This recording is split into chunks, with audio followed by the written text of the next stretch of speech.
Hello, Dylan here, and welcome to another anime recommendation video. But with this one, I decided to do something different because I finished Yu-Gi-Oh! GX like 2-3 days ago as of recording this, and I wanted to, instead of just making like a review video like I was going to do, I decided to just combine it with my anime recommendation video because because I got a lot to talk about with this one. So yeah, this is technically a review video, but I wanted to make it also a recommendation for people to watch. This is honestly the best Yu-Gi-Oh! Series that I've watched to date. There's a lot I'm going to talk about this without really spoiling anything, if people haven't seen it or are hesitant to see it.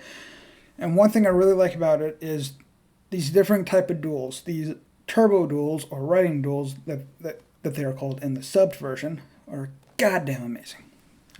I freaking love them. Another really good thing is that the English dub, the 4Kids English dub, this is one of the best ones they've made for Yu-Gi-Oh! By far. Definitely better than the first. Definitely better than GX. That one was something else. But it was hard for me to go back to the original because that's obviously has like a special place in my heart because it's nostalgia reasons. But if I take that nostalgia away and compare them, the dub for Yu-Gi-Oh! 5D's is a lot better for me, in my opinion.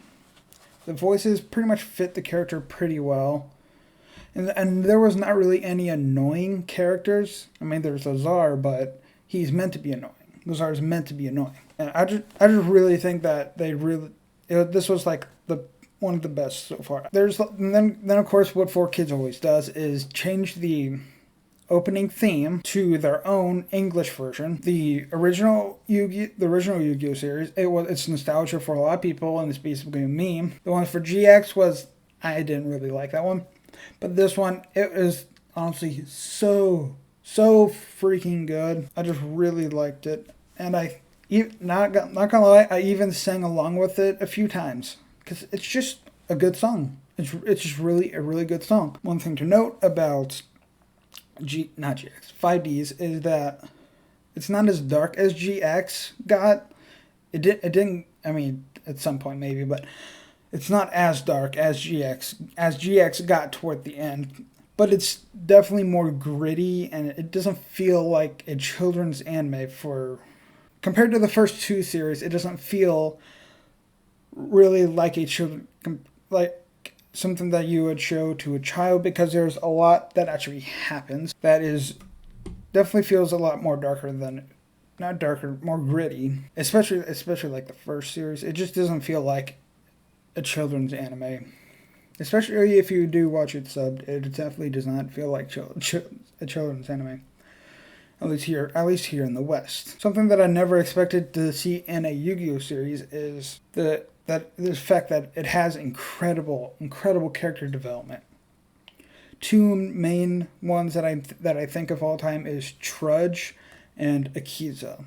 They have great, incredible character development in this. And speaking of Akiza is also a character that's been added to my list of favorite waifus. She's just a great character. I really like Akiza's character, and the story kind of blends pretty well together between each of the seasons. I mean, going from like the first season to the second season, it didn't really feel like there was like a real transition into it. Like it transitioned to where it felt like a first season was still going.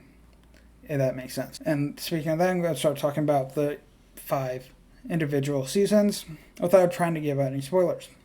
Season 1 is the obvious one that gives us like the setting, and it sets up like a lot of the important characters for the story, and it ends with what is called the Fortune Cup Tournament.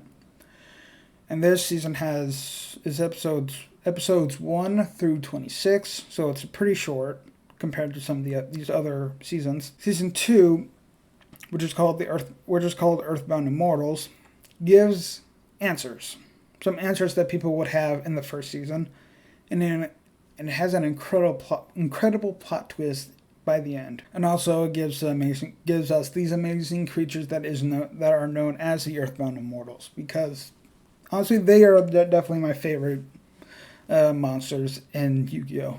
And this season is episodes 27 to 64. Up next for season 3, which is called Road to Destiny, it feels like a transition to the next big arc, but it's still a very enjoyable season. If I had to describe it, it's kind of like a slice of life in the beginning, with hints for what's going to happen in the next season. And this season is episodes 65 to 92.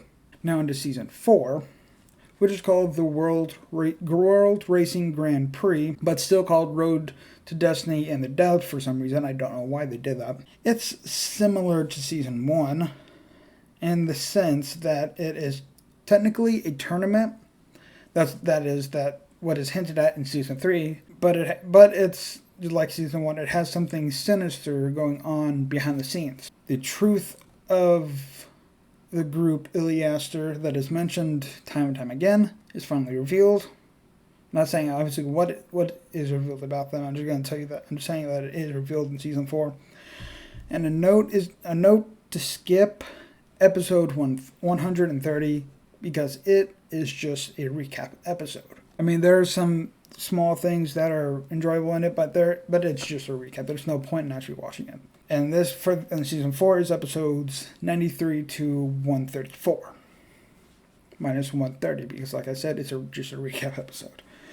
Okay, season 5, this final season, called Fight for the Future. And I won't say anything about it except that it is shorter, but kind of insane. Think of the final season of GX. In the same sense that it's also never got dubbed, except for maybe like 2 episodes. And and for this one, this is the shortest season. It is episodes 135 to 154. It's like 19-20 episodes. It is the shortest season out of all of them. And now for some recommendations for how to watch it. If you want to watch it dubbed, then I recommend only watching until you get to where 4Kids started skipping episodes because they changed the dialogue. And I forget which episode. Whenever they came back with the dub, they changed the dialogue to make it seem like those skipped episodes never happened, even though they are very, very important to the story. A lot of information in it.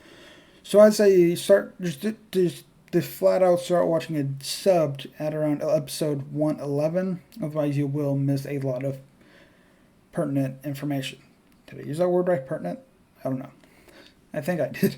And the reason I'd recommend to watch the dubbed, even just some of it, is because, like I said before, it's honestly the best dubbed 4Kids have ever done, despite them being now 4K, they're a subgroup of 4K media, but now 4K media just does it by themselves because of the lawsuit that they had with 5D's specifically.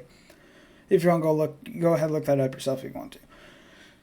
And another reason I'd recommend to watch it dubbed is because it makes watching it easier if you are newer to anime or if you just want to have fun while watching it. Because if you're just watching it just to watch it, to be like, oh hey, I finally watched it, and not just wanting to watch it because it's a fun anime to watch, then you'd probably just stick with subbed, because of subtitles, having to focus on the subtitles. What would I give this anime? I'd rate this anime, I would rate Yu-Gi-Oh! 5D's as a 4.5 out of 5. Because it is honestly one of my favorite things I've watched. It's one of the most fun anime I've watched. And I even got pretty emotional by the end. So I'd recommend y'all check it out. Leave a like if you enjoyed. Subscribe if you're new. And check out some of my other anime recommendation videos. Or manga recommendation videos if you want to. And I hope to see y'all next time. Bye.